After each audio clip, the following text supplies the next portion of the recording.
સવારે 3 વાગે ઉઠી અને આ જે યાત્રીગણ હનુમાન ચાલીસા બોલી 3 થી 4 નાસ્તો કરી અને હવે 4:45 વાગે અહીંયાથી પ્રાણાયામ કરી અને આજે કોઈ આ યાત્રીગણ દેખાય છે આ જ યાત્રીગણ યમનોત્રી માટે જવા નીકળી ગયા છે.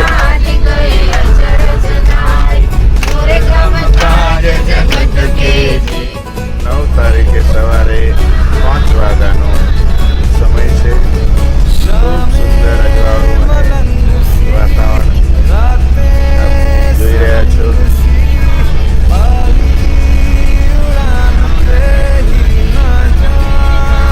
યાત્રાનો આજ 4થો દિવસ છે.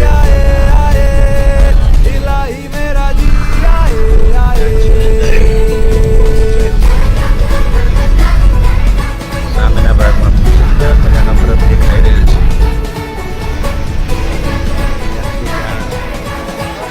જાનકી ચડ્ડી આવી ગયા છે અને અહીંયાથી ઘોડા ઉપર પ્રયાણ કરી ઉપર યમનોત્રી ઉપર જવા પ્રયાણ કરી રહ્યા છે. બધા જ યાત્રીગણને આપ જોઈ રહ્યા છો. આ રેમ્બો ટ્રાવેલ્સમાં 84 જણનું ગ્રુપ આપ આવીને આપ ઉપર જવા માટે રવાના થઈ રહ્યા છે. ચલો બાય બાય. મહેશ પટેલ ને આ બધા આપણા ટુરિસ્ટો બધા જઈ રહ્યા છે. જય બોલે બમ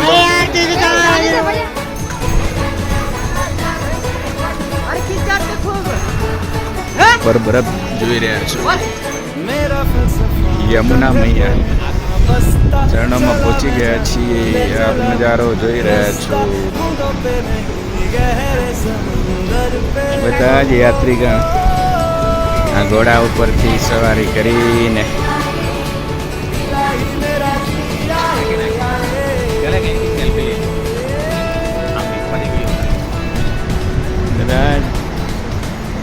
ત્યારે આપણે 10,000 ફૂટની ઊંચાઈ ઉપર પહોંચી ગયા છીએ.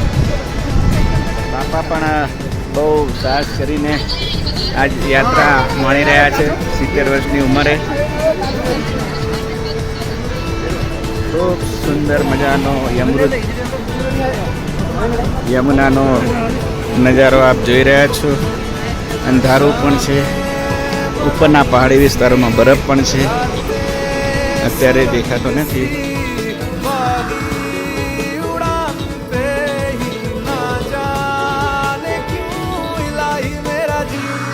યમનોત્રી અને ગંગોત્રી આ ગરમ પાણીના કુંડ હરિભક્તો એની મજા લઈ રહ્યા છે. માતાજીના દર્શન કરવા માટે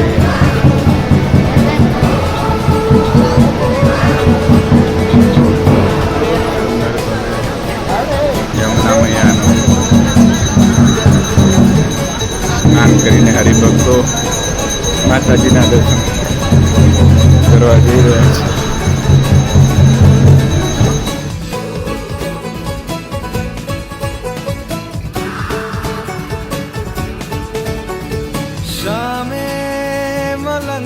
મૈયાનું ઉદ્ગમ સ્થાન સુંદર મજાનું આ થોડાકમાંથી મોટી નદી નીકળી રહી છે. અહીંયાથી જ આપણે આ કુદરતની મજા માણી રહ્યા છીએ.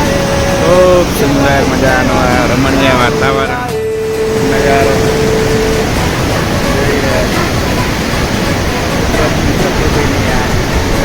રમણીય વાતાવરણ. આ બધા ચારધામની યાત્રા કરવા આવ્યા આ બધા સરસ મજાના વિસામો લઈ રહ્યા. મોટા મોટી દે રહ્યા. એના શરીર ઉપરથી ઓળખાઈ જશે તમને. આ ઈ છે. હવે